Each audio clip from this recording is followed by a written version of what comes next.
네, 이어서 보실 부분은 재무상태표의 유용성과 관련된 이야기입니다. 재무상태표에서는 자산, 부채, 자본으로 구성되어 있다는 것부터 우리가 기억을 해야 되겠죠? 자산, 부채, 자본.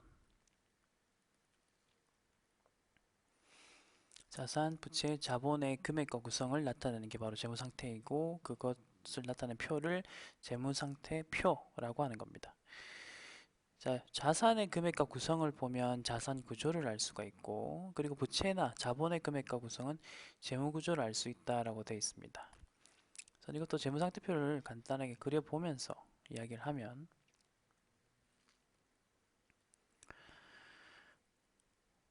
자산, 부채, 자본. 자산의 금액과 구성은 자산이다라는 내용을 이해를 하실 거고요. 그럼 부채와 자본을 가지고 어떻게 재무 구조를 알 수 있냐라는 건데, 나중에 배우실 재무 관리와도 연관되는 부분입니다.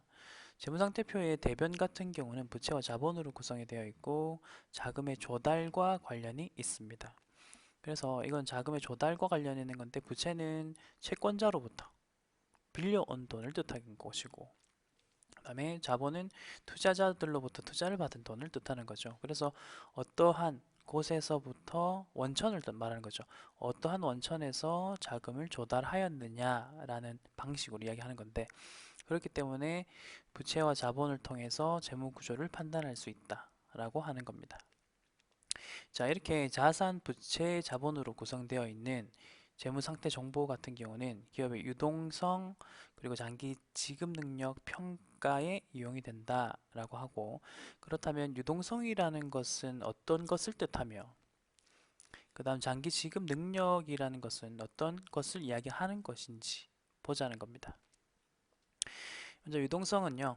자산이 현금으로 전환되거나 이건 이제 환금성이라고 하는데 돈으로 돌아오는 거죠. 그래서 전환된다.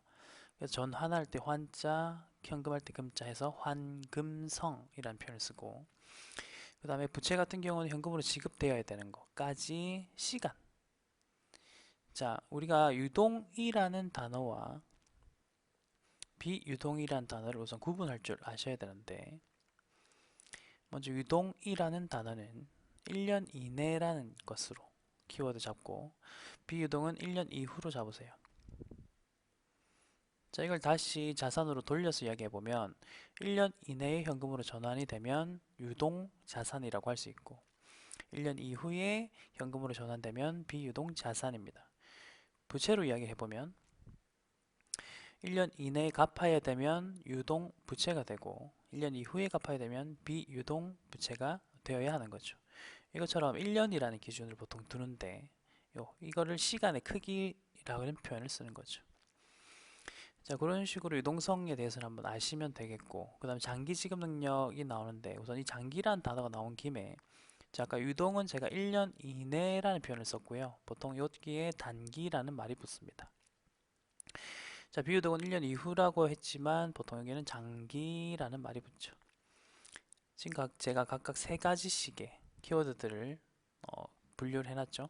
유동, 1년 이내, 단기, 비유동, 1년 이후, 장기. 기억하세요. 앞으로 이제 이 단어들이 나오면 당연히 이런 의미구나라고 아셔야 되니까. 자, 그 다음 장기 지급 능력을 확인할 수 있다. 장기 부채라는 말이 나오죠. 장기 1년 이후 1년 이후에 부채가 만기가 됐을 때 원금과 이자를 상환, 지급할 수 있는 능력을 재무상태표를 통해서 확인할 수 있다. 그런 유용함이 있다. 이런 식으로 제가 설명을 할 수 있습니다. 자, 이제 회계 등식이라는 것이 나오는데요. 우선 아래쪽에는 회계 등식부터 보고 이야기합시다. 이것도 간단하게 써보겠습니다. 회계 등식은 일단 자산, 부채, 자본 쓰시고요. 그리고 그 이전에 재무상태표 그림을 하나 먼저 그릴게요. 차변의 자산, 대변의 부채, 자본. 우선 그림 가지고 설명을 할게요. 우리가 T계정을 배울 때 이런 거 배웠죠. 차변의 합은 대변의 합과 항상 같아야 된다. 대차평균의 원리고 이걸 이용해서 나오는 게 재무상태표를 T계정 위에다가 재무상태표를 적었으면 이 T계정은 재무상태표를 설명하는 표이고, 자, 아까 대차평균 원리 적용시켜서 식을 세어보면 자산은 부채 더하기 자본이다. 예, 이런 식으로 할 수 있죠. 그래서 회계등식이 나왔는데 이거 정확한 또 이름이 있어요. 방금 재무상태표를 통해서 등식을 만들었기 때문에 이 등식은 재무상태표 등식이라고도 합니다.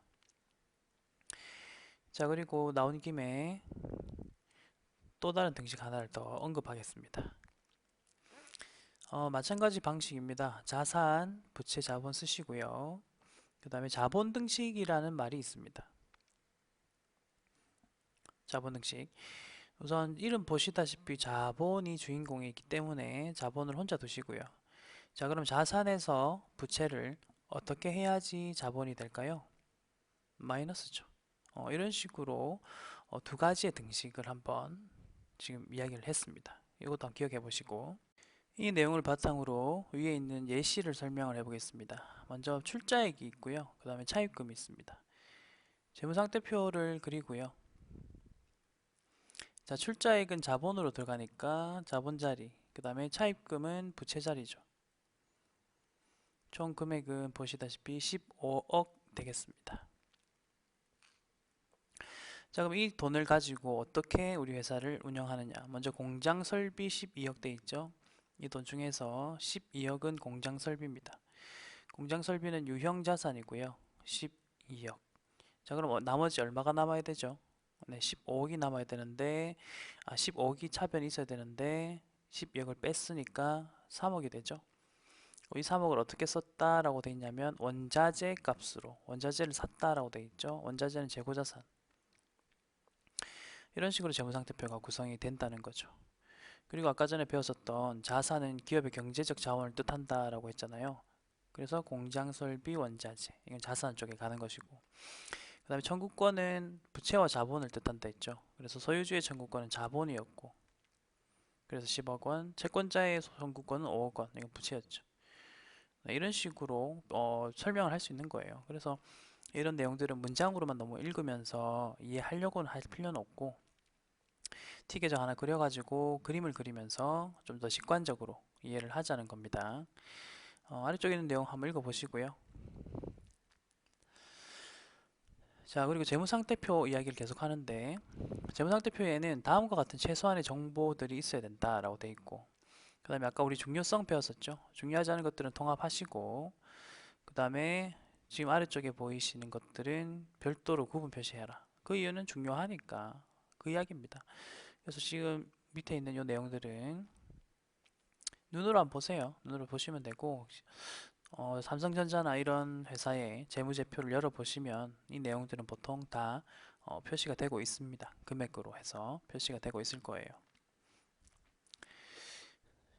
자, 그 다음 재무제표 상태표의 구조를 또 계속 이야기를 해보자면 유동성이란 말이 또 나오죠.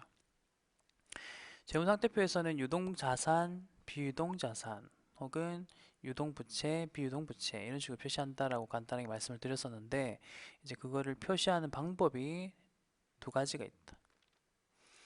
그래서 유동성, 비유동성으로 구분해서 표시하는 방법이 있고, 이게 이제 국제회계 기준의 표시 원칙입니다. 그리고 유동성의 순서에 따라서 그냥 쭉 나열하는 방법이 있는데, 우리는 국제회계 기준을 배우니까 국제회계 기준에서는 먼저 유동, 비유동을 구분하고 각각을 이렇게 나열하는구나 정도로만 기억을 하십시오. 자, 그리고 표시 방법, 위에 있는 표시 방법 두 가지를 선택하는 기준에는 영업주기의 식별 가능성 여부에 따라서 라고 이야기하고 있고, 영업주기라는 말은 영업활동을 하면서 그리고 자산의 취득 시점으로부터 이제 여기 보시면 현금이나 실현된다라고 되어 있죠. 환금까지 소요되는 시간을 바탕으로 해서 식별이 되면 유동성, 비유동성법으로 하고, 식별이 불가능하면 유동성 순서에 따라서 한다라고 되어 있는데, 어쨌든 국제회계 기준에서는 유동성, 비유동성 구분법에 따르니까 이렇구나 저렇구나 정도로만 아시면 되겠습니다. 하지만 금융회사 같은 경우는 영업주기가 명확하게 식별이 불가능하다 보니 오름차순이나 내림차순 등의 유동성 순서에 따른 표현 방법이 적합하다 정도. 네, 요 내용을 한번 보시면 되겠고. 자, 아까 유동성 뭐 배열법, 유동성에 따라 배열하는 거 이야기를 하면서 지금 유동자산이 먼저 나오죠. 그래서 재무상태표 계속 그립니다, 이거는. 여러분도 자주 그려보세요. 그 다음에 유동자산, 비유동자산. 지금은 이 유동에 대한 설명을 하는 거고. 자, 유동자산이 되기 위한 조건. 자, 보통은 12개월 이내라는 게 일반적입니다.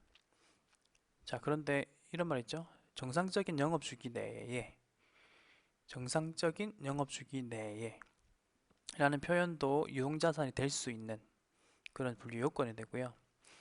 여기 그 다음에 뭐 단기 매매 목적으로 보유하고 있다는데 단기만 체크하세요. 제가 아까 유동 1년 이내 단기 같은 키워드를 했잖아요. 네, 그래서 키워드 위주로 지금 체크하고 넘어가는 겁니다. 자, 그리고 현금이나 현금성 자산은 기본적으로 유동자산입니다. 근데 여기도 제한기간이란 말이 있고 12개월 이상. 그러니까 12개월 이후에 이 현금을 쓸 수 있다. 이런 제한이 걸리면 유동이 될 수 없다라는 거죠. 그래서 이게 이제 뭐 질권 설정 이런 말을 쓰는데 제한이 걸렸다는 뜻인데 이 돈을 내가 가지고는 있지만 지금 12개월 안에 쓸 수가 없다. 그렇게 하면은 유동자산이 아닌 게 됩니다. 그렇게 보시고 자, 그다음 기업에서 영업 주기를 명확하게 식별할 수 없다면 일반적인 12개월로 가정을 하자. 이건 보시면 이해되실 거고. 자, 그리고 영업 주기의 일부로서 판매, 소비 때 또는 실현되는 자산, 즉 영업 자산이라면 뭐 예시 있죠. 재고 자산이나 매출 채권 영업 자산이라는데 이거는 용어에 너무 신경 쓰지 마세요. 스트레스 받으니까. 자, 여기서 하고 싶은 말은 그거예요. 예를 들어서 재고 자산이나 매출 채권과 같은 자산들은 12개월 이내에 실현되지 않더라도 유동자산에 분류해서 기록해둬라. 그 이야기를 하고 있는 겁니다. 자, 그 다음 단기라는 키워드는 아까 이야기했었죠. 유동과 일맥상통한다 했었고 그 다음에 원래는 비유동이었는데 이거 잘 보세요. 비유동 금융자산이라는 말은 이 자산 자체는 애초에 1년 이후에 내가 돈으로 바꿀 수 있다. 환금할 수 있는 거였습니다. 그리고 시간이 지나요. 그리고 결산 시점에 딱 보니까 내가 비유동 금융자산으로 분류해놨던 그 자산이 이제 만기가 1년도 안 남은 거죠. 그럴 때는 어떻게 하냐면 유동성 대체라는 것을 합니다. 1년 안으로 남았어요. 이제 1년도 안 남았어요. 라는 뜻이죠. 이런 것도 마찬가지로 유동성 대체 부분 이것도 네, 유동자산이다 라고 할 수가 있는 거죠. 이런 식으로 이제 여러분들이 잘 기억을 하시기 바랍니다. 자, 그리고 아까 우리 유동자산 이야기 했었고요. 유동, 비유동 했었을 때 유동자산 이야기 했다면 지금은 부채, 유동, 비유동이 이렇게 있다면 이 유동부채 이야기를 하는 겁니다.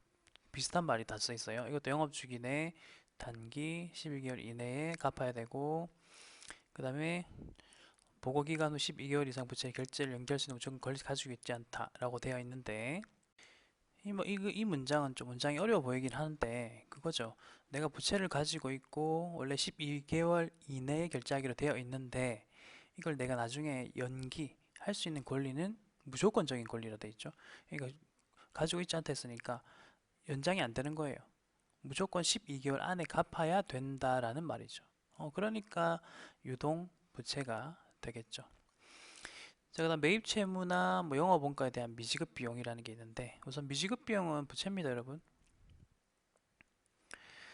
자, 그리고 이 미지급 비용 같은 경우는 영업 주기 내에 사용되는 운전 자본의 일부로 보기 때문에 만약에 결제 날짜가 보고기간 후에 12개월 이후에 있더라도 유동부채로 분류한다라고 되어 있습니다. 결론적으로는 매입 채무거나 혹은 미지급 비용일 경우에는 묻지도 따지지도 않고 유동부채로 분류해라.